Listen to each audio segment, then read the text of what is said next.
aplicar la ciencia para responder a las necesidades de la sociedad mediante la creación de conocimiento en Ciencia y Sociedad, con Teresa García Gasca.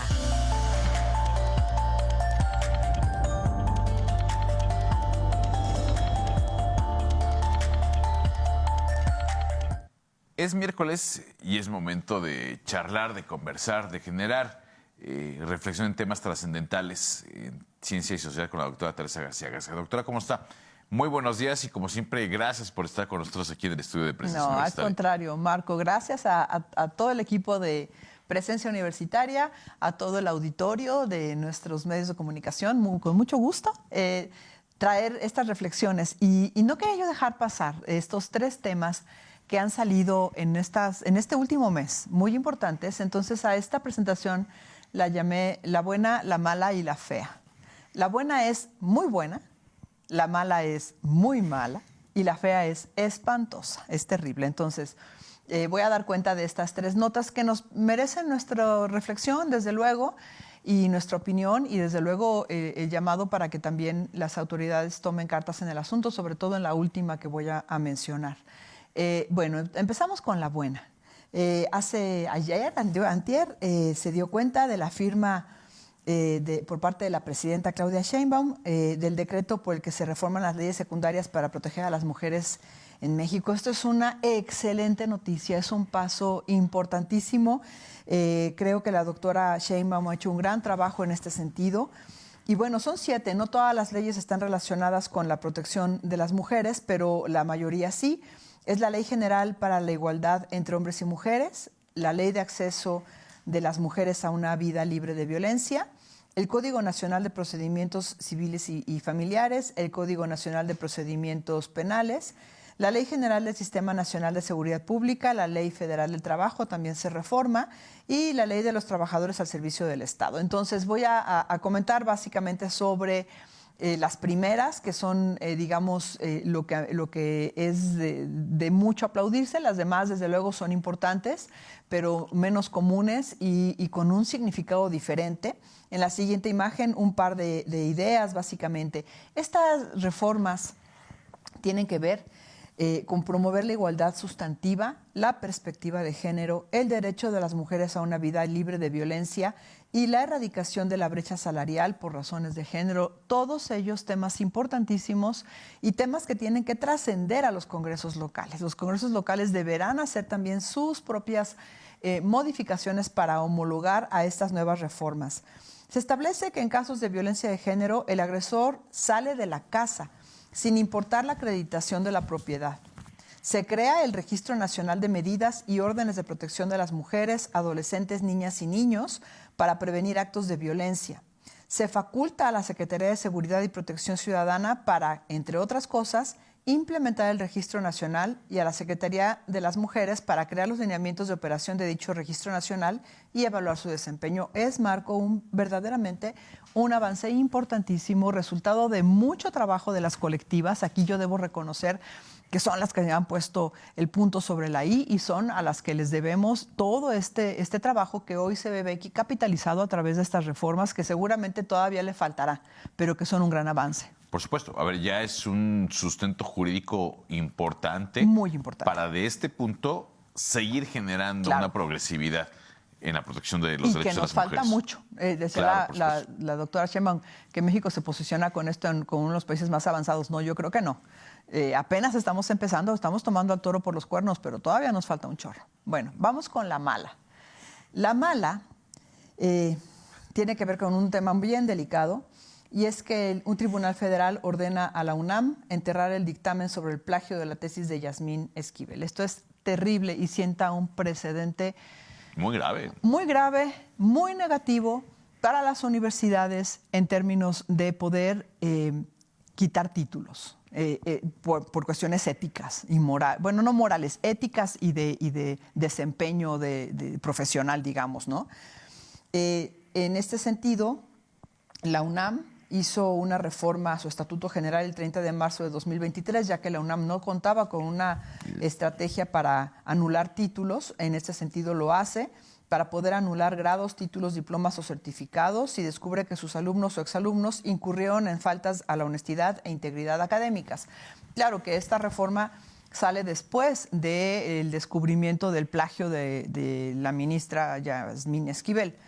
Pero, pues lamentablemente, con artilugios legales, la defensa impugnó esa reforma por considerar que violaba el principio de irretroactividad de la norma. Es terrible porque entonces, es impune, es impunidad, ¿no? Es corrupción e impunidad. Es que lo que se lee desde acá, doctora, es que se utilizó el aparato judicial en beneficio de salvaguardar y proteger un plagio. Así es. Eso se lee, así se lee. Así es.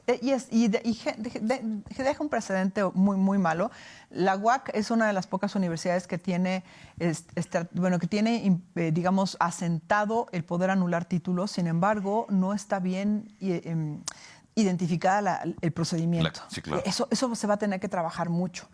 Con esta resolución, la ministra se apunta a una gran victoria judicial y quizá hasta la presidencia de la Corte. Y para cómo están las cosas, es muy complicado.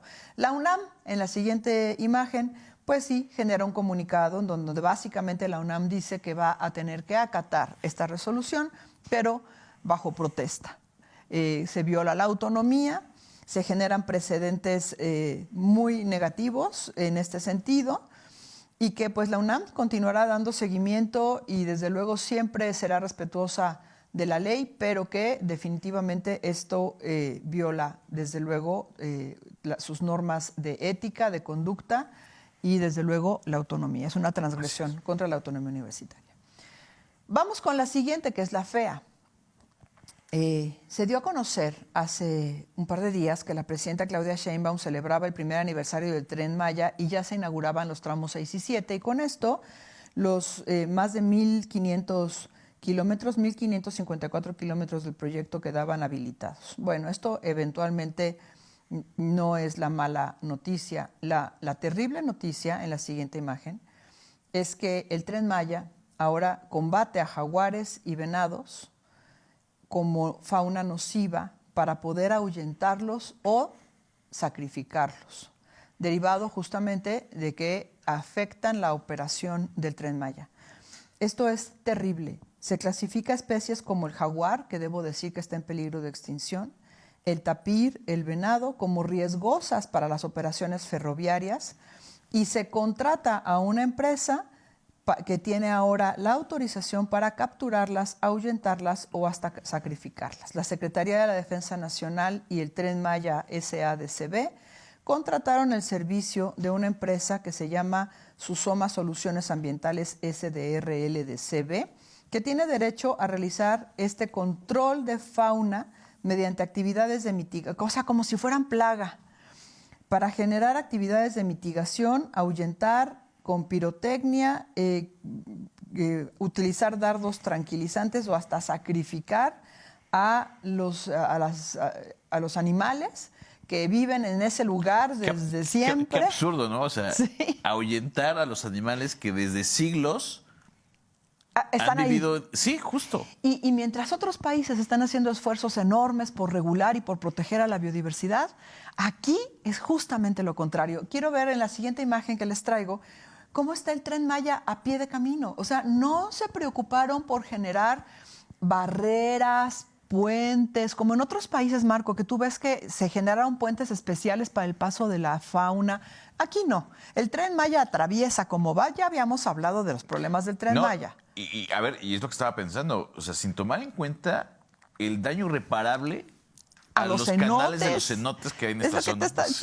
O sea, se generó un ecocidio, un daño irreparable. No hay forma de que esas formaciones geológicas de miles de millones de años se puedan recuperar. Es verdaderamente un ecocidio. Y ahora atentan contra la fauna que vive en esa zona, a la cual pues se les está integrando algo que no existía y que de por sí los mata, que de por sí les quita su hábitat, y ahora hay que quitarlos del camino. Porque son nocivos para el Tren Maya. Es increíble. El jaguar, muestro una foto de un jaguar.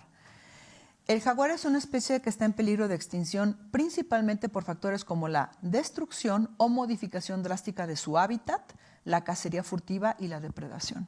Estamos acabando con una especie simbólica de alto simbolismo histórico en nuestro país y bueno, aunque no lo tuviera, es una especie animal.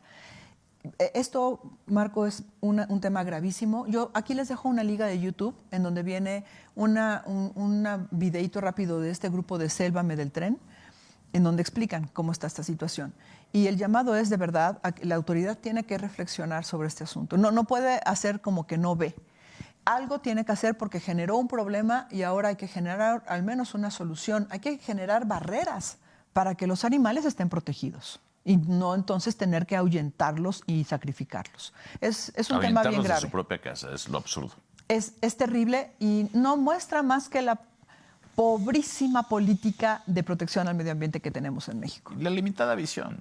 Terrible. Limitada visión Y el defender un proyecto a ultranza. de lo que la clase política entiende por desarrollo. Sí, terrible, muy, muy terrible. Esto es lo que hoy traigo Pues nos vamos para la reflexión. Indignados por esta última. Sí, muy indignados, mucho. Muchas gracias, como siempre. Sí, Nos vemos gracias. la próxima semana. La próxima semana nos vamos a ver el próximo 24 de diciembre aquí mismo. Sí, aquí estamos, claro que sí. Muchas con gracias a gusto. la doctora Teresa García Gasca por estar con nosotros. Pausa y regreso con más.